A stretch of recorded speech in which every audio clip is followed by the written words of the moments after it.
Era el año 2019, vivía en un rancho llamado Bella Vista, que se ubicaba por las cumbres de Veracruz. Ahí había crecido. La vida cuando era niño no fue fácil, pues muchas veces mi padre no tenía ni siquiera para darnos de comer. Tenía 8 hermanos, en ese entonces era normal tener esa cantidad de hijos, aunque ahora ya está mal visto, incluso en mi rancho. Bella Vista es un lugar hermoso, lleno de vegetación, de árboles que en el día lucen majestuosos, pero por la noche la verdad daban miedo. El sonido de las hojas moviéndose daba la impresión de que el lugar estaba lleno de personas susurrando y hasta podía decir que gente lamentándose. Mi madre murió cuando yo tenía 6 años, porque en aquella época era difícil ir al doctor, porque quedaba lejos y tampoco era posible comprar todas las medicinas para estar bien. Mi padre ahora nos cuenta que mi mamá dijo que sabía que moriría por ser pobre. Esa época fue muy complicada y triste, para mis hermanos y para mí. Tenía 6 hermanos hombres y 2 hermanas mujeres. Mi padre trabajaba y mi abuela Eustolia era quien nos cuidaba. Ella era una mujer muy enojona y no nos tenía mucha compasión, a pesar de que habíamos perdido a mi madre, de hecho hasta nos culpaba por su muerte. A veces podía ser muy cruel con nosotros. Mi única felicidad eran mi padre y mis hermanos, con el que mejor me llevaba era Beto, quien me llevaba por 2 años nada más. La mayor parte del tiempo salíamos a jugar solo él y yo, pero cuando mi abuela se iba a comprar huevos con la vecina, aprovechábamos para jugar todos juntos, bueno, solo los hombres, porque las niñas jugaban aparte. Mi abuela nos ponía a cuidar a los animales del campo, a ir por el maíz para las tortillas, al molino y cosas bastante pesadas para niños de mi edad. A mi hermano Beto le tocaba cuidar los borregos a las 6 de la tarde más o menos y llevarlos a casa más o menos a las 7 de la noche. Lo acompañaba nuestra mascota, Tommy, un pequeño perro mestizo. Era negro, su pelo era liso y era muy travieso. Hubo una época en la que recuerdo que Beto llegaba a la casa corriendo y gritando. Decía que había visto a una mujer desnuda levitando en el campo, entre los árboles. A mí me daba mucho miedo, porque sabía que no mentía, era un niño y no tenía por qué hacerlo, además llegaba sudando, temblando y muy asustado. Me contaba que mientras estaba sentado cuidando a los borregos de repente Tommy, nuestro perrito comenzaba a aullar y hasta se orinaba del miedo. Entonces cuando Beto volteaba hacia donde estaba viendo el perro se daba cuenta de que había una mujer completamente desnuda levitando en medio de los árboles. Decía que la mujer tenía sus ojos puestos sobre él y que tenía la sensación de que si no corría esa mujer lo atraparía. Mi abuela lo regañaba y le pegaba con un cable cuando hacía eso, pues decía que no podía dejar a los animales sin vigilancia, porque podrían robárselos. Así que me mandaba a mí o alguno de mis hermanos a ir por los borregos, pero nadie quería ir hacia allá, porque teníamos mucho miedo, no queríamos ver a esa mujer. Entonces decidíamos ir los 5 hermanos hombres por los borregos para que la abuela no descargara su enojo con nosotros pegándonos también. Cuando llegábamos al lugar no había nada, de hecho el ambiente se sentía bastante normal, pero ya a las 7 oscurecía y a nadie le gustaba estar lejos de casa cuando eso sucedía. Fueron muchas ocasiones en las que eso sucedió. Nadie entendía el porqué y nadie más que Beto había visto a aquella mujer.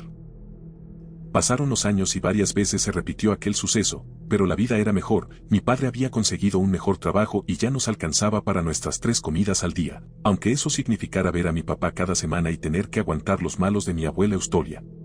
Así fueron los próximos 3 años, todo estaba tranquilo, hasta que cumplí 15, cuando todo empeoró. Mi padre se enfermó de gravedad y tuvimos que llevarlo al hospital. Pedimos prestado a un vecino para poder pagar la consulta, pero ahí nos dijeron que debían operarlo si queríamos que se salvara. No sabíamos qué hacer, la operación era sumamente cara y era imposible que consiguiéramos el dinero, éramos muy pobres. Pasaban los días y no sabíamos qué hacer, teníamos a mi padre en casa, lo cuidábamos y hacíamos todo lo que podíamos para que no sufriera, pero era una tortura verlo así. Mi abuela trató de juntar dinero con los vecinos, pero lo que recaudó no alcanzaba para la operación. Además mi padre era el hombre de la casa, quien trabajaba y solventaba los gastos, así que todo estaba muy mal. Pero, un día Beto me dijo que debía ir al campo a resolver unas cosas y la verdad yo no le tomé importancia. Al cabo de unas horas, cuando ya había caído la noche volvió. Nos dijo que preparáramos a mi padre, que lo llevaríamos al hospital para que al día siguiente lo operaran. Todos estábamos sorprendidos y le preguntamos que si había conseguido el dinero y dijo que sí, pero cuando le preguntamos que de dónde lo había sacado nos dijo que eso era lo de menos.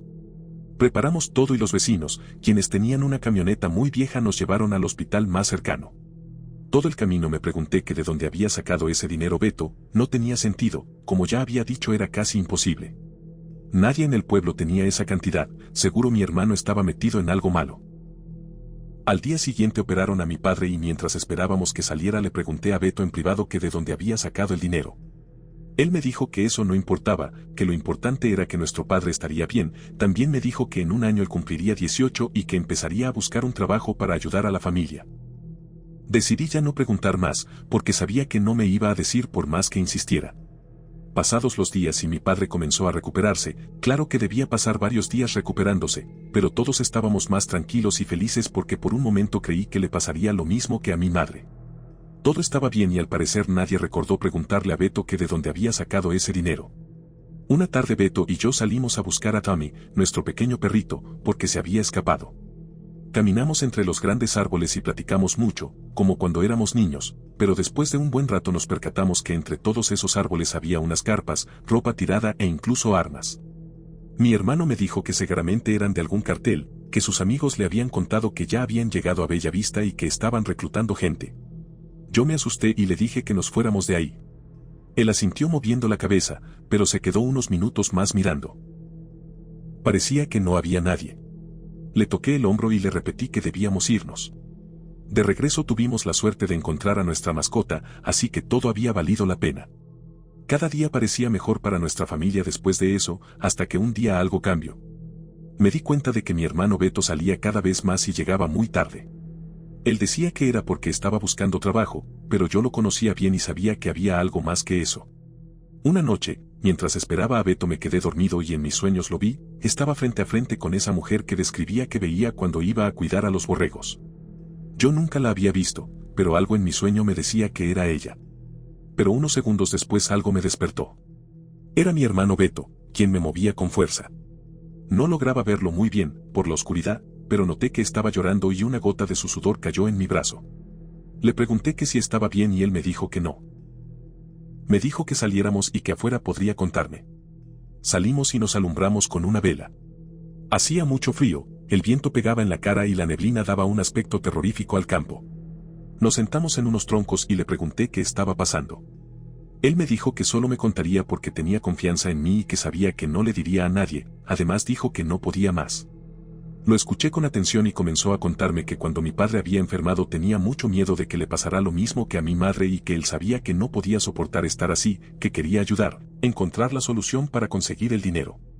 Me dijo que un amigo suyo que vivía en el pueblo le dijo que podía pedirle al diablo que lo ayudara y que si le ofrecía algo lo suficientemente jugoso a cambio el diablo podría ayudarlo. Cuando dijo eso abrí mis ojos sorprendido y le pregunté que si acaso estaba loco, pero él me interrumpió. Me dijo que como no tenía otra opción le hizo caso a su amigo y una noche pidió al diablo varias veces que lo ayudara, hasta que se quedó dormido y comenzó a soñar con la mujer que le evitaba y que lo atormentaba cuando cuidaba a los borregos.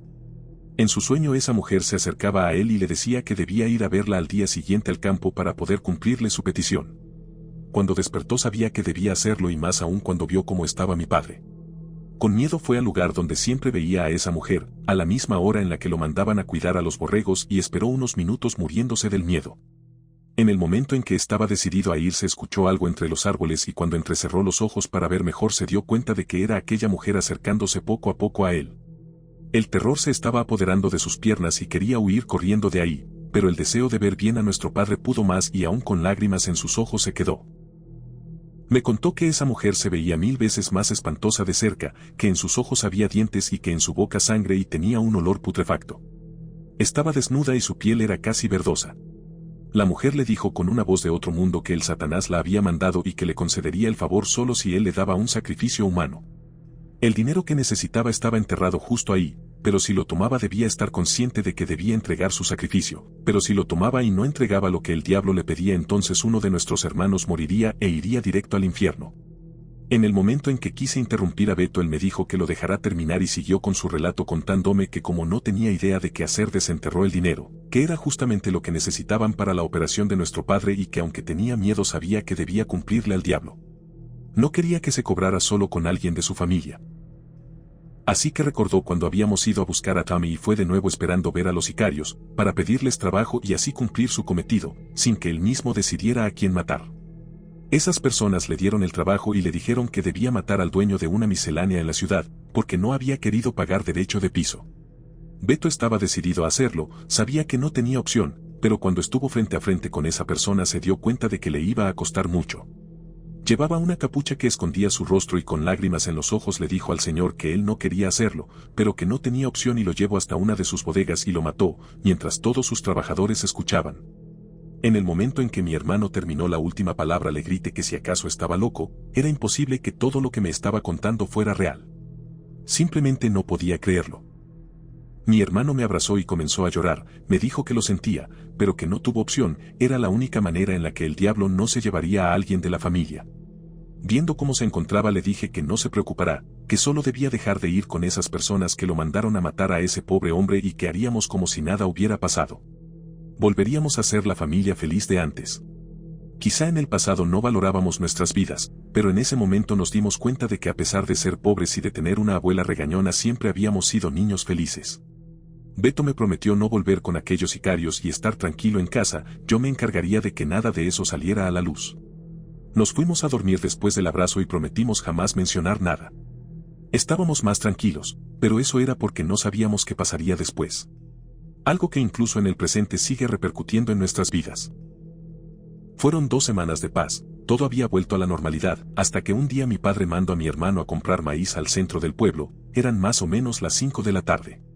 Pasó 1 hora y no volvía, pasaron 2 y nada, luego 4 y fue ahí cuando decidimos ir a buscarlo, pero cuando llegamos a la tienda del centro nos dijeron que Beto no había estado ahí. Me asusté y comencé a preguntar en los alrededores, pero nada. Mis hermanos al verme tan preocupado estaban totalmente confundidos. Me dijeron que me mantuviera tranquilo, que seguro Beto se había ido con algún amigo a jugar fútbol o algo así, pero yo no los escuchaba, solo pensaba en la mujer levitando en el campo, el pacto que mi hermano había hecho con Satanás y en el cartel que habitaba en Bella Vista. Beto corría peligro y yo no quería que nada malo le sucediera. Como ya no sabíamos dónde más buscar regresamos a casa y mi abuela me dijo que probablemente Beto regresaría borracho o con una buena excusa. Parecía que no estaba preocupada, pero en la noche la escuché orar por él. Pasó toda la noche y Beto no llegó. Para ese momento yo ya pensaba lo peor y tenía mucho miedo. Me senté bajo un árbol, lejos de casa y comencé a llorar. No era muy religioso, pero no encontraba otra opción, así que comencé a pedir por mi hermano, pero mientras recitaba esas palabras, comencé a sentir un calor intenso en mi interior y no era algo bueno. Paré la oración y después de pensar un buen rato caminé hacia mi casa esperando que cuando llegara, mi hermano ya estuviera ahí. Y lo que esperaba se hizo realidad, pues Beto estaba en la sala, siendo interrogado por la abuela, mi padre y mis hermanos. Solo escuché que dijo que estaba bien, que había encontrado a un viejo amigo y lo había invitado a su casa en la ciudad y como le llegó la noche se tuvo que quedar. Lo reprendieron diciéndole que jamás volviera a hacer algo así, pues nos tenía a todos preocupados. Cuando Beto entró al cuarto le pregunté qué le había pasado, le dije que no me creía la historia de que se había ido con un amigo. Me miró con tristeza y me dijo que saliéramos a hablar. Al llegar a un lugar más tranquilo, me contó que antes de llegar a la tienda del centro varios hombres encapuchados lo interceptaron, le cubrieron la cara y lo subieron a una camioneta. Ya estando en el destino comenzaron a golpearlo, pero solo en lugares en donde no se notará, como en el estómago, las piernas y el pecho.